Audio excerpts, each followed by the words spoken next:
Obviously,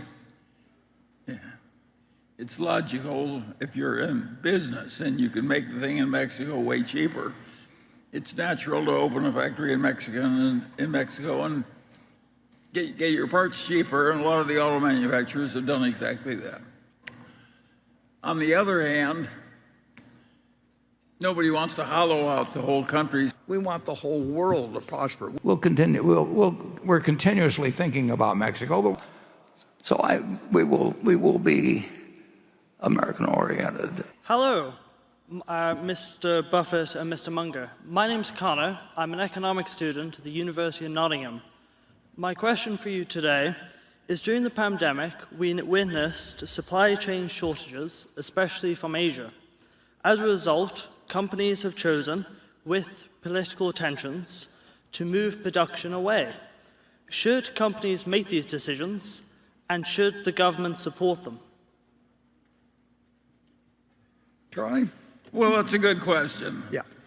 Obviously, it's logical if you're in business and you can make the thing in Mexico way cheaper.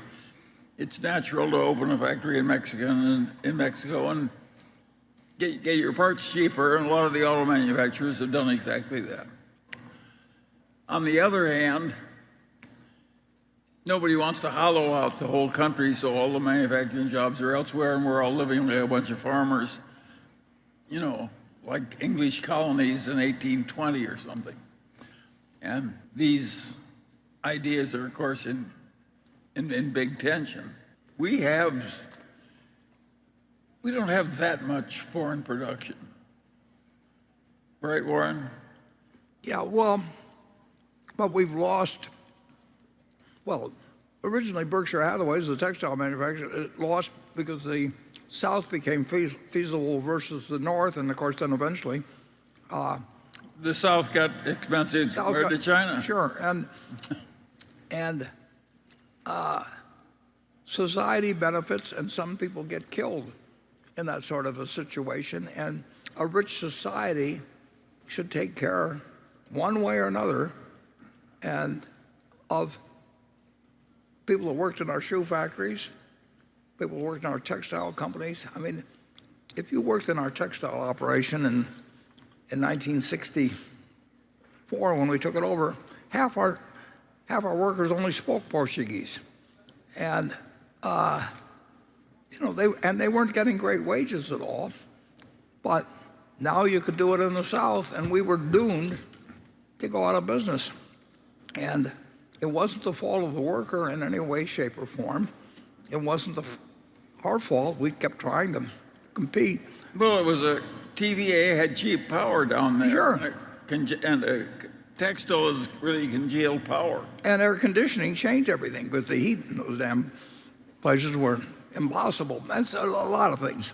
But then it moves offshore in many ways, and net, the country is better off because of it, but it displaces a lot of people who really can't do something else in life. You can't talk about retraining somebody that's 55 or 60 and speaks only Portuguese and really tell them they're going to have a great future in New Bedford, Mass. So you don't want to be glib about it. And we can afford to take care of those people. And we've got some systems that work reasonably well, but there's a tension between, what about the person that doesn't do anything and all that kind of stuff. So these are not easy problems to solve, but I would say that by and large, we want the whole world to prosper. We do not want to be we don't want the United States to be a country of extraordinary prosperity and have the rest of the world starving. No, it isn't going to work, and it particularly isn't going to work in a nuclear world. So, and you have your own feelings about it as a humane person, but it doesn't. It is not. It can be done better, and we've got the resources to do it. I mean, the output of this country, well, it can be done with a lot fewer people and doing more specialized things. And of course, it has been. The work week in the United States, in my lifetime, has dropped dramatically. and people still feel busy, and it will be the human lot to say, how can I get all these things done? But my mother didn't drive 3 kids any place. I mean, you want to go any place, if you were lucky and got old enough, you had a bicycle. The world just keeps looking at everything moving up as becoming sort of a base that leaves them somewhat dissatisfied. And with our prosperity, we can do a lot of things we couldn't do in 1930, and including taking care of people that get displaced by the fact that somebody else can do that work and improve their lot in life. And we got to make sure that we have the best system that takes care of the people who get displaced by that. But doing that in a political system we have and everything, we'll make a lot of mistakes along the way, but we got to keep moving in that direction. And the really interesting thing about it is that Adam Smith was right, that the free market capitalism automatically, with a lot of property in private hands and free trade and all that, automatically creates GDP per capita that grows and helps everybody, including the people at the bottom. Helps everybody a lot.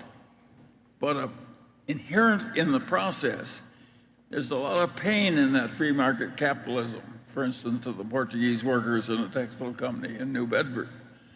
And nobody's ever figured out how to take all the pain out of it. We do have government safety nets to take some of the pain out. And we make those safety nets a little bigger as time goes by. But apart from that, if you try and take all the pain out, you'll also take all the gains out of it. You won't have a growing GDP per capita. You'll have an economy like Russia's, which has been characterized as saying they pretend to pay us and we pretend to work. Yeah. Yeah, the other systems haven't worked better, but it also produces more and more disparities in wealth, and people that do nothing but get assets under management without actually performing anything extra make fortunes. And I mean, it's the job of government to keep the best aspects of capitalism while not causing people that only speak Portuguese to suffer in the process. I mean, the two aren't compatible politically over time, and we stumble along making progress on things like Social Security and all that, and we are a lot better off than we are when I was born. Net, the United States has done a very good job of this tension between capitalistic growth and a growing social safety net. We can be pretty proud of our country looking backward. Yeah. That may be why we have 25% of the world's GDP, starting with 0.5% of the population, and did it in a few centuries. I mean, it's a miracle. And it wasn't because we were smarter. Well, you got to say that there must be something to the system that's worked pretty well, even though it's produced a civil war and all kinds of things, and women, not getting a shot at anything, even after they passed the 19th Amendment. It's a work in progress. I think actually there's been progress, but it's mankind's nature to see the things wrong with it. It's even worse, it's man's nature to take the progress as a right, not something to be earned or strived for, but something that should automatically just flow in over the transom. And that attitude is poison. It doesn't do anybody any good. Given the expectation for strong auto production growth in Mexico, with 30% more capacity coming online in the next 2 years, and the potential for additional near-sourcing manufacturing in Mexico, how attractive do you find the Mexican freight market?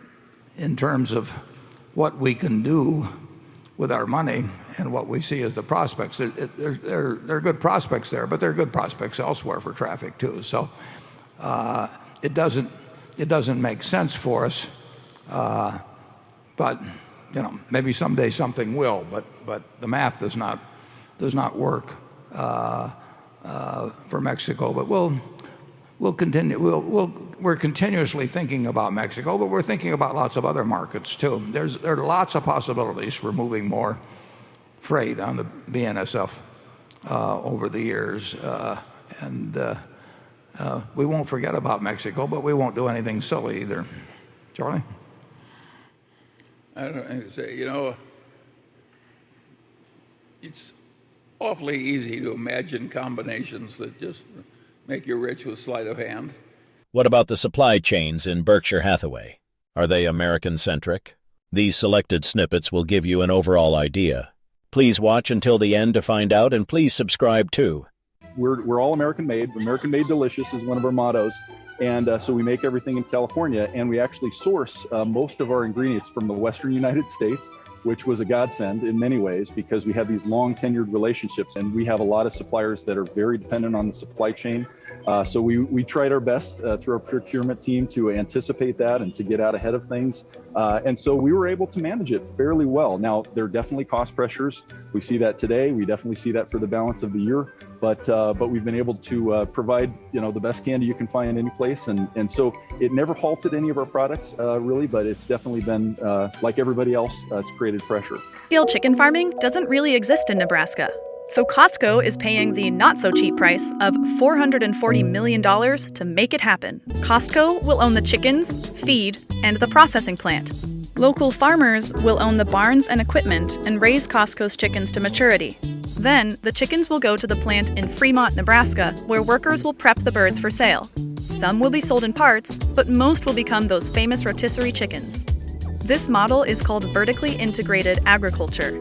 You won't find us making a lot of investments outside the United States, although we're participating through these other companies in the world economy. But I understand the United States rules, weaknesses, strengths, whatever it may be. I don't have the same feeling for economies generally around the world. I don't pick up on other cultures extremely well, and the lucky thing is I don't have to, because I don't live in some tiny little country that has just doesn't have a big economy. But I'm in an economy already that has,